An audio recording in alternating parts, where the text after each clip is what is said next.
First scripture reading for this morning is the 103rd Psalm, verses 1 through 14. Bless the Lord, O my soul, and all that is within me. Bless his holy name. Bless the Lord, O my soul, and do not forget all his benefits. Who forgives all your iniquity, who heals all your diseases, who redeems your life from the pit, who crowns you with steadfast love and mercy, who satisfies you with good as long as you live, so that your youth is renewed like the eagles. The Lord works vindication and justice for all who are oppressed. He made known his ways to Moses, his acts to the people of Israel. The Lord is merciful and gracious, slow to anger and abounding in steadfast love. He will not always accuse, nor will he keep his anger forever. He does not deal with us according to our sins, nor repay us according to our iniquities. For as the heavens are high above the earth, so great is his steadfast love toward those who fear him. As far as the east is from the west, so far he removes our transgressions from us. As the Father has compassion for his children, so the Lord has compassion for those who fear him. For he knows who we were made, how we were made, and he remembers that we are dust. So this ends the reading of the Old Testament. Now from Paul's letter to the people of Rome, chapter 12, and it's the whole chapter. Don't worry, it's not as long as it may sound. So Romans chapter 12.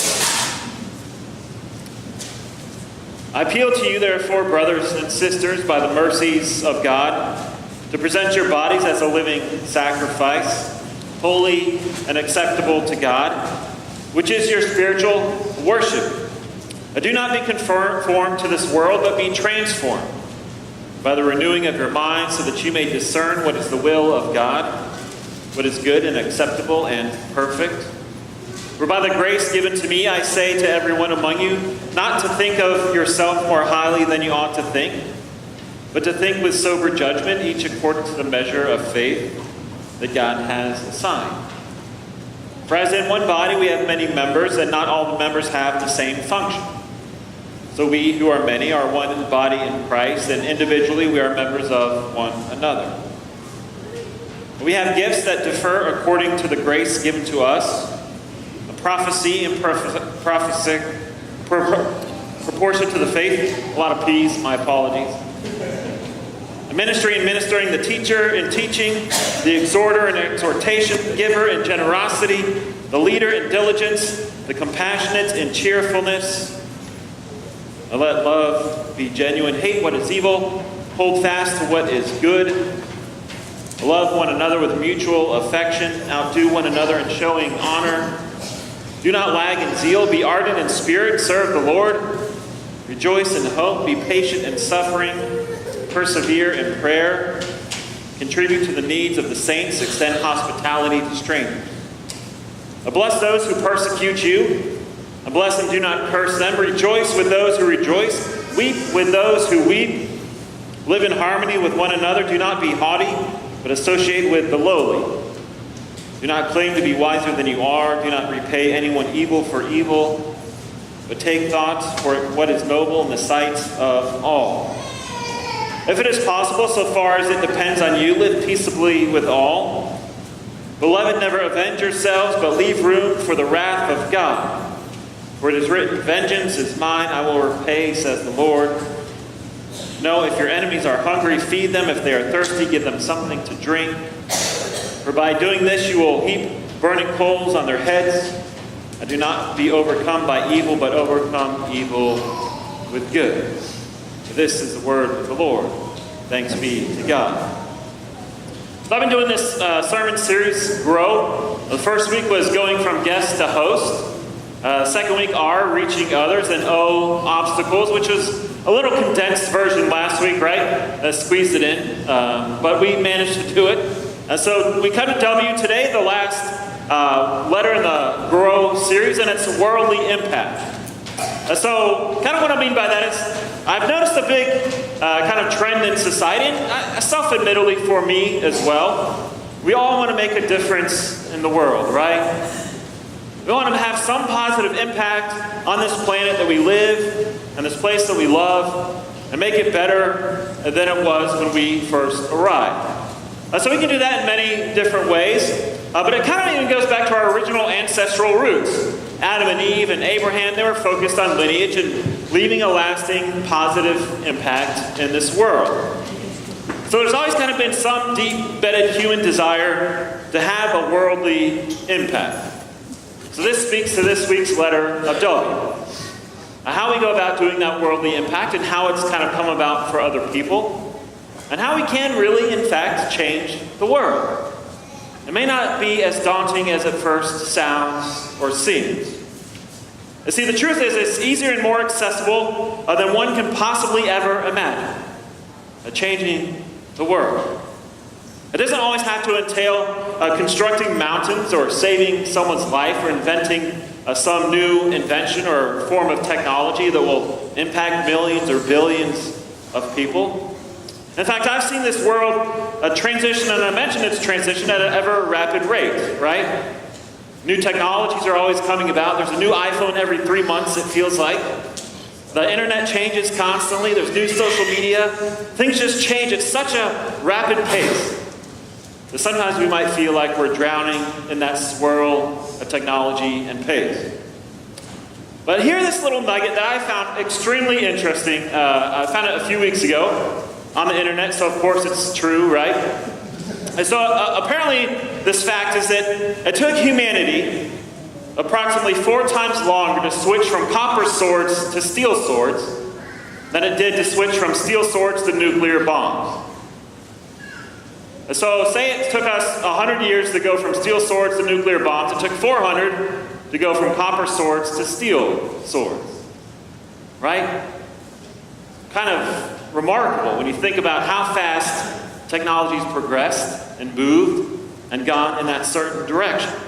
And that's kind of a mind-blowing fact that, of course, is 100% real. I haven't done the math, but I'll just take it for what it is and assume that it will be. But see, some very prominent historical figures have told us it doesn't always have to be this huge invention. We don't have to invent an iPhone or save someone's life from them drowning to have a big positive impact on the world. And I have 2 specific examples that we're going to look at today to kind of prove that theory or that little point and drive it home a little bit. So first we have our very close to the heart, Martin Luther. Now he was known as a man of many hats.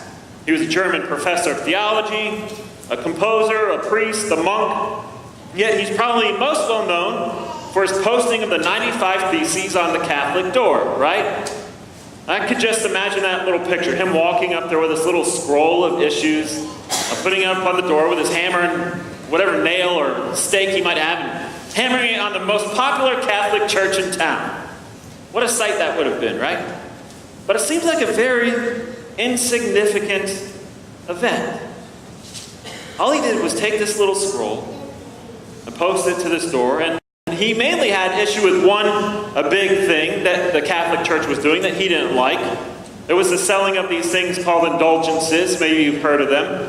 They were little scrolls that were essentially guaranteed tickets to heaven for people. So if you bought one from the Catholic Church, you were essentially buying your ticket to heaven, right? Good marketing campaign, bad theology. So this is what his main issue was. So he had that issue with the indulgences, and he had 94 other ones that he posted alongside of this problem. And so what happened was this giant movement called the Reformation. But Martin Luther never set out to change the world. He just was sticking up for what he thought was right and airing some grievances he had with the church, right? A little thing. That wasn't his goal. He didn't say, I want to start this giant movement called the Reformation. They're going to be talking about it 500 years from today, of me taking this scroll and putting it on this Catholic church. No, it's just a little event in Martin Luther's life. And yet here we are, letting it still impact us today with our theology and our focus on church and mission in the world. And also talking about some little guy in a funny little hat walking to a church and posting these theses on the door. What a worldly and positive impact. All right, so that's the first example. The second one, there's another lady you might have heard of. Her name is called Rosa Parks. right? This lovely lady gets on a bus, or the colored section and a white section. She sits in the white section, and the bus driver tells her, "Ma'am, you have to move. You have to move and go to the colored section." Then no thanks. Just sitting there. Stays where she was sitting. Doesn't move. Doesn't make room. Maybe she's tired or had a long day. But think of the things that caused. Did it completely end segregation? No. But what it did do was cause conversation. It's an important point in our history and in the history of this world of this woman who just would not give up her seat on the bus. She didn't say, "I'm going to end segregation by this one act." She said, "I'm just going to make a difference in the world and just sit where I feel I have a right to sit." A focus on freedom, which is what we yearn for in this great country of ours. And so you have Martin Luther and Rosa Parks doing their deeds by causing great splashes and ripples in the tides of history. They're doing just these simple little acts, posting a scroll and not moving or getting up on a bus. And what a giant impact they had from seemingly insignificant events. So the point of the matter is each and every one of us has the power, the capacity, or the ability to change the world. You see, the surprising notion amidst all of this is that sometimes in the little things we can have the greatest impact. And more often than not, it is a significant impact that we can have through the most seemingly insignificant events or items or words in the world. And most of us here are able to do just that. But sometimes the impact we have might be like that of Martin Luther or Rosa Parks. Though what others might deem as an act is insignificant, but others leave a profound and long-lasting impact on someone's life. For others, maybe we will one day change the world in a way we can never even imagine, or understand, or think that was within our own capabilities. And so whatever the reason, just believe and know that you can change the world.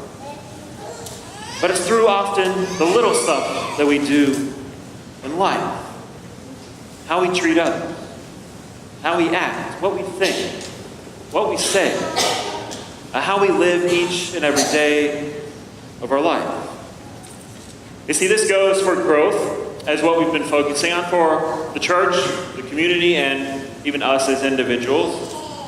You see, every single person in this room and beyond these walls has a potential and opportunity to grow themselves, or grow an organization, or do their own good deeds in life.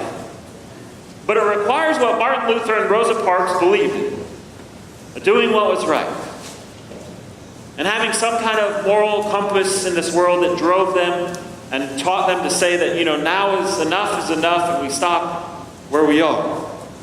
It implies that we care more about others than we care about ourselves, and look toward others with a kind, loving, and giving heart, as this Christmas season should call us to do. It also may occur in ways that we never even could have imagined. But whether or not we can forecast that, one essential that goes with it is that we must, of course, be prepared. As the children prepared the manger this morning, we have to take into account how we transition from a guest to a host, how we reach other people, how we avoid those 5 obstacles I mentioned last week that might drag us down or hold us back in life. We have to be intentional with the life that we are living and with those that live around us. I believe that we can, in fact, make a positive impact in the world. And so at the end of the day, the week, the month, the year, what have you, take an honest reflection. Think back to your own life and ask yourself, were the actions that I made today pleasing to God? Would my children be pleased with how I acted today or what I said? Will my grandchildren be honored to call me grandma or grandpa? Would my coworkers know that I did it for the right reasons? Did I stand up for myself or for someone else that was being mistreated? Would others be able to identify that I might be a Christian based upon my actions, or my words, or my thoughts? Would God look at me and say, "Job well done, my faithful servant"? The list could go on, but you get the idea. And we have to look at ourselves no matter how hard and challenging that might be. And it's very uncomfortable. I don't like doing it. No one really does. But in order to grow, that's the self-reflection that we need in life. You see, the secret to this whole growing thing, and after this whole lesson and lot is dependent upon us. Yeah, we have our part. We have to be active. We have to prepare as we did the manger in other different ways. We need to follow through with the list of going from guest to host, reaching others, obstacles, and worldly impacts. And no matter how big or small we may deem our actions or ourselves, we have to be positive. We have to believe in ourselves. We have to believe in those around us. And we have to believe that God will be with us each and every step of the way. But our involvement cannot be understated or underutilized. But the main part of growing is a very big secret. It's God. Right? Shocking and obvious, I know, but God has to be a part of growth. In science, we say things grow. Well, what does that really mean? That's usually the essence of stuff, where the expanding of skin or bones or cells or organisms are causing growth, but God is behind the growth. And we can't ever lose sight of that. And we have to have God at the core of everything that we do. Our faith, our hope, our belief, our love, our kindness, our joy. That God is at the center of this growth. When plants grow, when people are made, God is there. And so if we want this church to grow, if we want this community to grow, well, some might not because of traffic reasons, but whatever. If you want some growth, it starts with you. It starts with God. And it goes out to other people. So if we want to grow as individuals, as disciples of Christ, it begins with God and then circles to us and then comes back around to God. That's the cycle of growth. The psalm reminded us that from dust we came and to dust we shall return. But imagine what this dust can do with some hope and some positivity in the world. If dust can make a difference, imagine what we can do with our lives. How we can change ourselves, this community, this church, this state, this nation, and even this world. Through us and through God's help. Amen.